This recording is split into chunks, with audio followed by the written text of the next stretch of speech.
నైరుతి బంగాళాఖాతంలో ఏర్పడిన అల్పపీడనం తీవ్ర వాయుగుండంగానే కొనసాగనుందని విపత్తుల నిర్వహణ సంస్థ పేర్కొంది. ఈ తీవ్ర వాయుగుండం ప్రతికూల పరిస్థితులతో తుఫానుగా రూపాంతరం చెందలేదు. గురువారం సాయంత్రానికి శ్రీలంకలోని ట్రింకోమలి 200 కిలోమీటర్లు, నాగపట్టణానికి 340, పుదుచ్చేరికి 410, చెన్నైకి 470 కిలోమీటర్ల దూరంలో కేంద్రీకృతమై ఉంది. కాగా శుక్రవారం సాయంత్రానికి వాయుగుండంగా బలహీనపడుతుందని భారత వాతావరణ శాఖ పేర్కొంది.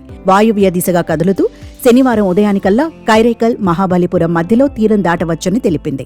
వాయుగుండం ప్రభావంతో శనివారం ఆంధ్రప్రదేశ్లోని పలు జిల్లాల్లో భారీ నుంచి అతి భారీ వర్షాలు కురిసే అవకాశాలున్నాయని అధికారులు అంచనా వేస్తున్నారు.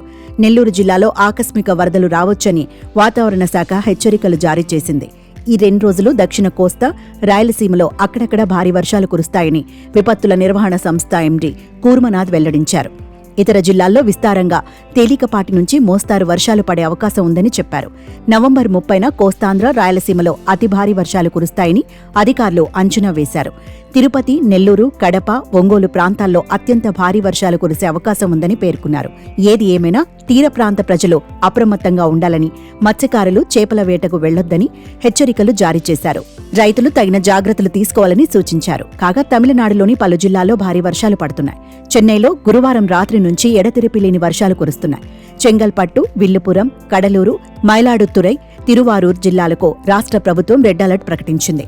కడలూరు, నాగపట్నం తీరం అల్లకల్లోలంగా మారింది. పుదుచ్చేరి, కారైకల, కడలూరులో విద్యా సంస్థలకు సెలవులు ప్రకటించారు. మరోవైపు తెలుగు రాష్ట్రాల్లో చలి రోజురోజుకు పెరుగుతోంది.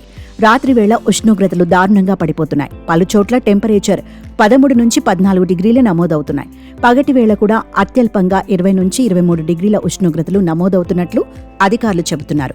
వచ్చే రోజుల్లో చలిగాలుల తీవ్రత మరింత పెరిగే అవకాశం ఉన్నట్లు చెబుతున్నారు.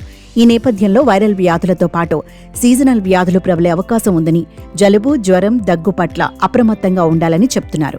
3 పూటలా వేడి ఆహారమే తీసుకోవాలని చెప్తున్నారు వైద్య నిపుణులు.